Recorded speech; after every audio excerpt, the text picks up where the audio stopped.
नमस्कार. प्रीती अनंतवा रेसिपीजमध्ये आपल्या सर्वांचं स्वागत आहे. सध्या कैरीचा सीझन सुरू झालेला आहे आणि त्याच कैरीपासून आपण कैरीची अगदी चविष्ट अशा चटणीची रेसिपी पाहणार आहोत. मी इथे अर्धा किलो कैरी घेतलेली आहे. अर्धा तास ही कैरी पाण्यामध्ये बुडवून ठेवलेली आहे.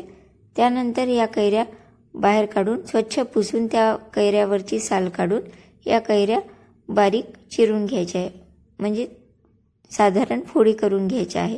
सर्व कैरीवरची साल काढून घेतलेली आहे आणि चाकूच्या साहाय्याने समोरचा भाग कट करून याच्या फोडी करायच्या आहे. अजून एक महत्त्वाची टीप म्हणजे या कैरीच्या फोडी केल्यानंतर त्याच्यामधल्या ज्या कोळीचा भाग असतो तो या कैरीच्या फोडीमध्ये आला नाही पाहिजे. तो भाग जर कैरीच्या फोडींमध्ये आला तर आपली चटणी कडसर होते. त्यामुळे सर्व कैरीचे असे बारीक बारीक तुकडे करून घेतलेले आहे आणि साधारण आकाराचे याचे सर्व तुकडे केल्यानंतर हे सर्व मिश्रण आपण मिक्सरमधून फिरवणार आहोत.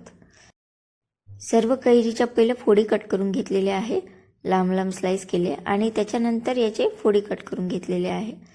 अशा प्रकारे सर्व कैरीच्या फोडी चिरून घेतल्यानंतर यामध्ये ज्या कोळी आहेत तो भाग आपण या कैरीच्या फोडीमध्ये येऊ द्यायचा नाहीये. हा सर्व भाग कैरीच्या फोडीमध्ये न घेताच कैरीच्या फोडी करून घ्यायच्या आहेत. अजून एक महत्त्वाची टीप म्हणजे या सर्व कैरीच्या फोडी आपण मिक्सरच्या पॉटमध्ये टाकल्यानंतर पल्स मोडवर चालू बंद करत या कैरीच्या फोडी फिरून घ्यायच्या. खूप बारीक याची पेस्ट करायची नाही आहे, जाडसरच ठेवायची. ही पण एक महत्त्वाची टीप आहे. सर्व मिश्रण एका भांड्यामध्ये मोजून घ्यायचं आहे. मी एका वाटीमध्ये हे सर्व मिश्रण मोजून घेतलेलं आहे. 1 वाटी मिश्रण झालेलं आहे. कढई तुमच्याकडे स्टीलची असेल तर स्टीलचीच घ्यावी. माझ्याकडे नसल्यामुळे मी दुसरी कढई घेतलेली आहे. यामध्ये तेल जास्त वापरायचं आहे. साधारण 3 ते 3.5 चमचे तेल मी इथे टाकून घेतलेलं आहे आणि तेल चांगलं गरम होऊ देऊया. तेल गरम झाल्यानंतर जेवढा आपण कैरीचा गर घेतला त्याच्या अर्ध गूळ घ्यायचा आहे. तेल चांगलं गरम झालेलं आहे. यामध्ये साधारण 1 चमचा मोहरी टाकलेली आहे आणि पाव चमचा मेथीदाणे टाकायचे आहे आणि अर्धा चमचा जिरे टाकायचे. मेथीदाणे टाकताना व्हिडिओ स्किप झालेला आहे. त्यानंतर मोजून जो गर ठेवलेला आहे तो या तेलामध्ये टाकून घेतलेला आहे. अजून एक महत्त्वाची टीप म्हणजे हा गर चमच्याच्या साहाय्याने सतत हलवत राहायचा आहे.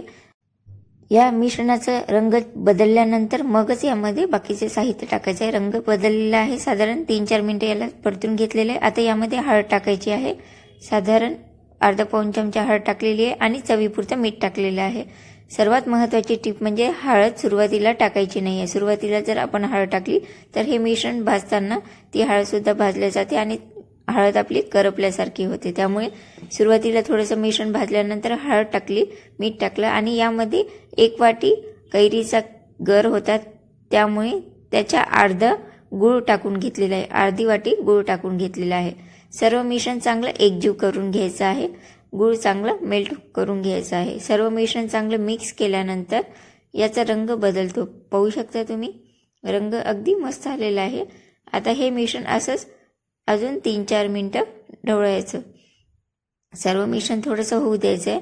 हे मिश्रण झालं की नाही कसं समजायचं, थोडंसं मिश्रण प्लेटमध्ये घ्यायचं आणि प्लेटमध्ये मिश्रण घेतल्यानंतर 2 बोटाच्या साहाय्याने हे मिश्रण आपल्या बोटांवर घ्यायचं. जसं आपण पाक पाहतो तशा पद्धतीनेच हे मिश्रण पाहायचं. थोडंसं तार आला आणि हे मिश्रण चिकट झालं की आपलं हे मिश्रण शिजून तयार आहे असं आपण समजू शकतो. आता या स्टेजवर हे मिश्रण थोडंसं खाऊन पाहू शकता आणि जर गुळाचं प्रमाण कमी वाटलं तर टाकून घेऊ शकता. सर्व मिश्रण चांगलं मिक्स केल्यानंतर गॅस बंद करून घेतलेला आहे आणि 2-3 मिनिटं हे मिश्रण थोडंसं कोमट झाल्यानंतर मगच यामध्ये तिखट टाकायचं आहे. यामध्ये 1 चमचा काश्मीरी लाल तिखट आणि अर्धा चमचा साधं तिखट टाकून घेतलेलं आहे. काश्मीरी लाल तिखटमुळे या चटणीला रंग अगदी सुरेख येतो. सर्व मिश्रण चांगलं एकजीव करून घ्यायचं आहे. अजून एक महत्त्वाची टीप म्हणजे हे तिखट आपण थोडंसं मिश्रण थंड झाल्यानंतर मगच टाकलेलं आहे. सुरुवातीला मिश्रण गरम असताना हे तिखट टाकायचं नाहीये. सर्व मिश्रण एकजीव केल्यानंतर ही चटणी खाण्यासाठी तयार आहे. अगदी मस्त दिसते आणि चवीला तितकीच छान लागते. ही चटणी तुम्ही पोळीवर स्प्रेड करून जॅमसारखं मुलांना खायसाठी देऊ शकता किंवा पकोड्यासोबत सुद्धा ही चटणी खाऊ शकता. आजचा व्हिडिओ कसा वाटला त्याबद्दल मला नक्की कळवा. व्हिडिओ आवडला असेल तर व्हिडिओला नक्की लाईक करा. प्रीती अनंतवा रेसिपीज चॅनलला अजून सबस्क्राईब केलं नसेल तर नक्की सबस्क्राईब करा. माझे व्हिडिओ तुमच्या फ्रेंड्सना नक्की शेअर करा. या व्हिडिओप्रमाणेच अजून भरपूर वेगवेगळ्या पदार्थांचे व्हिडिओ पाहण्यासाठी काही व्हिडिओंची लिंक डिस्क्रिप्शन बॉक्समध्ये किंवा व्हिडिओच्या शेवटी तुम्हाला पाहायला मिळेल. वेळात वेळ काढून व्हिडिओ पूर्ण पाहिल्याबद्दल आपल्या सर्वांचे मनपूर्वक धन्यवाद.